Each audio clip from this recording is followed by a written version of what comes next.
علیمہ خان کی تو ملاقات نہیں ہو سکی، اس کی بہنوں کی ملاقاتیں ہوئی ہیں، قاسم خان کی ملاقاتیں ہوئی ہیں، اور زبردست فائٹ کی ہے سب ورکرز نے، اور چند جو لیڈر آئے تھے وہ انہوں نے بھی فرنٹ لائن پہ کھیلا، خاص کر کے یہ جو شاہد کھٹک، سہیل افریدی، مینا خان اور صاحبزادہ حامد خان، انہوں نے کمال کیا ہے۔ یقین کریں کہ اگر اس طریقے سے ہماری ساری لیڈرشپ اگر آ جائے تو ورکر تو ویسے بھی ماریں کھاتے ہیں، عرصے سے کھا رہے ہیں، اور ورکروں کی بہت بڑی تعداد تھی، اور ورکروں نے نعرہ لگایا اللہ اکبر، تو اللہ اکبر کا نعرہ کے بعد ورکر سارے علیمہ خان کو یہ گیٹ نمبر 5 کے نزدیک لے کے آئے، اور آخر آج یہ ریاست مجبور ہوئی، گھٹنے ٹیکنے پہ مجبور ہوئی، اور انہوں نے یہ الحمدللہ آج علیمہ خان کی بہنوں کو اور قاسم خان کو انہوں نے ملاقات کروائی۔ کم از کم 25 کروڑ عوام جو ہے وہ وسوسوں کے شکار میں تھی،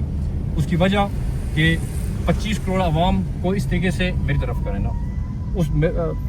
25 کروڑ عوام جو ہے وہ وسوسوں کے شکار میں تھی کہ چند بیچ میں ٹاؤٹ ہیں وہ خان صاحب کے لیے غلط خبریں پھیلا رہے تھے، اور عوام کو یہ پریشان کر رہے ہیں۔ آئے روز ابھی انڈیا اور پاکستان کی جنگ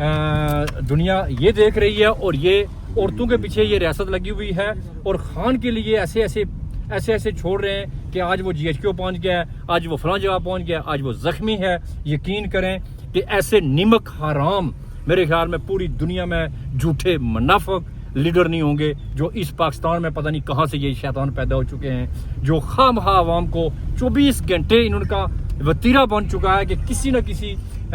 جو ان کو عوام کو لگائے رکھیں اور خان صاحب کو پریشان کریں۔ اور آج 5 ہفتوں کے بعد خان صاحب کی جو فیملی ہے وہ ملنے میں کامیاب ہوئی ہے، لیکن یہ آپ یاد رکھیں کہ انشاءاللہ وہ وقت دور نہیں ہے کہ آپ لوگ مجبور ہو جائیں گے خان صاحب کو بھی رہا کرنے، اور اس ملک کے وطن عزیز کا جو آئین ہے، جو قانون ہے، انصاف ہے، اس کو بحال کرنے پہ مجبور ہوں گے۔ وہ وقت دور نہیں ہے کہ انشاءاللہ عوام انقلاب کی طرف بڑھ رہی ہے۔ السلام علیکم۔